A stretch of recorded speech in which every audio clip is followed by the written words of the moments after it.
Soomaaliya waxaa dastuurka lagu dari rabaa bilaha soo socdo in qasab ay tahay qofka dhalinyarada ah ee Soomaaliya maanta jooga ee wiilka ah, gabdhaha ma aha, gabdhaha kuma jiraan, ee wiilka ah in barnaamijka selective service systemka Mareykanka iyo Shiinaha iyo Ruushka iyo Korea iyo Japan iyo Turkiya iyo Masar iyo Ethiopia iyo Kenya dalalkan adduunka dhan ka jiro qofka dhalinyarada ah haddii dagaal dalku uu galo in qasab uu dagaal ku galo. Inaad soo Mareykanka ku joogno arrinkan uma maleynaya inaa weligaa meel kale ka maqashay uma maleynaya. Mareykanka qofka Soomaaliga markuu qaxootinimo ku imaado fiiri ah Soomaalida waa la soo qaaday qaxootinimo lagu keenay eelboorka markay ka soo degaan qofkaas hadduu dhalinyaro yahay da'diisa ee u dhaxayso 18 ilaa 25 warqad la soo hordhigaa jirto qorta meel ku qorta note qaata waxaan barnaamijkan waa educational selective service system wax la dhahayaa jiro dalka Mareykanka muxuu yahay selective service system Mareykanka tusaale idinku soo qaadanaa laakiin kaadiya waa idin soo wadaa General Odwa iyo sheekada Soomaaliya iyo arrimaha soo socda 2025 waxyaabo yaab leh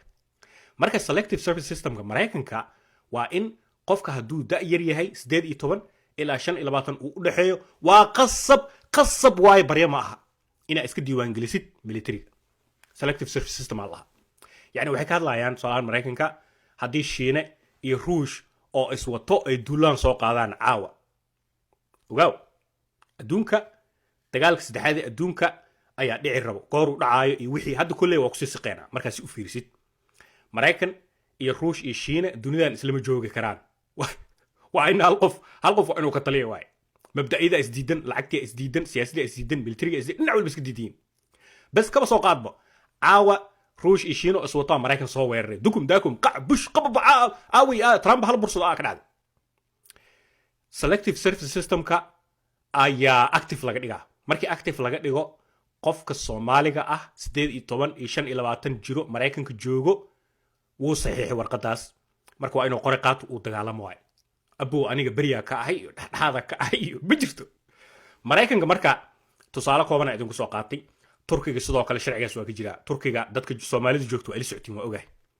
Turkiga Soomaalida joogto qofka da'da yar xitaa Soomaaliya hadaa tahay sharci dalkaas aad ku joogtid diiwaanka ku jirta haddii Turkiga caawa uu dagaal weyn galo adiga qorigaada lagu dhiibaa waa inaad dalka u dagaalantaa marka adduunka dhan ay ka jirtaa Shiina ka jirtaa Ruushka ka jirtaa qofka dhalinyarada ah inay qasab tahay inuu military galo abuu adigan idaawanoosid oo hadda Soomaaliya meel kamid ah niyo Muqdisho waxa u sheegtaa dhalinyarada dheen qaarkood way iga xanaaqeen aniga hadda niyo reer Muqdisho ka imaaday marka tusaale soo qaadanayo Muqdisho la sheegaa marka igraal ahaada marka xariifkaadaan hadeertaan degmada hoodan iyo dhax fadhiyo 18 jirka ah ama 20 jirka ah ama 25 jirka ah abuu waa lagu daraa military waa qasab marka sheekada meeshaan iska qabsanaysa General Odwa aniga hadaa idaawanaysid maxaa la jira haduu idaawanaayo wasiirka gaashaandhiga Cabduqaadir Maxamed Niyo ma sir idin sheega Cabduqaadir Maxamed Nuur wasiirka gaashaandhiga adiga waxa ka aaminsantaa aday ku taala laakiin dugsi sare asal dhameeyay aniga asaga isku fasal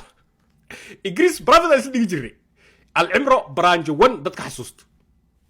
conversation dadka banaan ku sameyn jiray marka waa isla xiriirnaa oo waxaanay geedkii way daawanaa secretary soo ogaay marka waxa leeyahay aniga hal ugu daro anigoo Mareykanka joogo hadda da'deeda 25 ee ka weyn tahay laakiin waxa dhihi lahaa saraakiisha afka hore ku jirto markii Ethiopia dagaal la galaayo igu dara waa iga codsi dhalinyarada kale Soomaaliya joogto idinkana isdiyaariya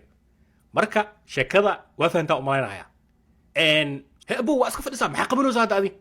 hooya maanta dhan ag fadhisaa canjeera cunaysaa bariis oo qarax ah oo hilib yar hal koox labada xab ka dhaxelaysid maxaa la dhigi jiray waxaasan niyo iska cunaysaa wax tala ahaysid male dalkaada difaaco u dagaalan Soomaaliya maanta marka caalamka fiirsid waxa ka mid nahay dalalka boqolkiiba boqol actively dagaal ku jiro maanta dal cadow ah nahaysto lagu soo duulay ciidamadiisa meel walba inoo fadhiyaan eelborda naga qaatay wabiyada naga qaatay marka dawladdu waa ku faraxsanahay inay ku fikirto maadaama Soomaaliya boqolkiiba 75 dhalinyaro lagu sheego in barnaamijkan active laga dhigo oo qofka dhalinyarada ah la diiwaan geliyo militariga loo qoro macnaheedu ma dagaal waa afka hore lagu geena ma aha macnaheedu walaalo qalad u fahmi adiga idea lagu siinaa magacaada la qoraa haddii Ethiopia iyo Soomaaliya ay ka dhex qaraxdo xuduudkaas waa tigaysa oo dagaalamaysa ceebnya haddaa diidan tahay allora xabsiga lagu gelina maxaa Soomaali ka taadi what does it mean Soomaali dad tahay macnaheedu maxaa waay dalkan hadaan difaacanin aad u dagaalamaynin aniga dol Soomaaliya qacda haday bilaawato tikitka ana soo jarnaayo hadda idin sheegaa tikitka ana soo jarnaayo ee dawladda airport igu suga tuutahayga iyo qorigayga ii dhiiba wallahi waa saas hal arrinaa rabaa inaan kusoo gabagabeeyo dhalinyarada Mareykanka joogto ee qadiyad ee ku jirto ee rabto inay Soomaaliya ka dagaalanto ama dawladda Soomaaliya u dagaalanto waxba ka baqina dawladda Mareykanka dual citizenship way ogoshahay waliba in dal kale ka dagaalanto way ogoshahay laakiin dawladdu waa inay u sheegtaa form la buuxbuuxiyay waxa saajiro markay qacda ka dhex bilaawato Soomaaliya Ethiopia ama Soomaaliya Kenya dagaal waa galrimna u jeedaa markaas idin faa'iideyn doona talaabooyinka qaad lahaydeen iyo sidii dagaal Soomaaliya ugu aadi lahaydeen waxaas oo dhan talaabooyin la qaadaa jirto cid ka celinaysa male haddii Mareykanka qacda ay ka bilaawatana aad laba korb dagaal la galo soo abo kuwa Yurub joogo Jarmal Finland Sweden sharcigaas oo kale asaga ugu jira abo hurdo ma jirto jaraal odwa jir ee joog no walaalkii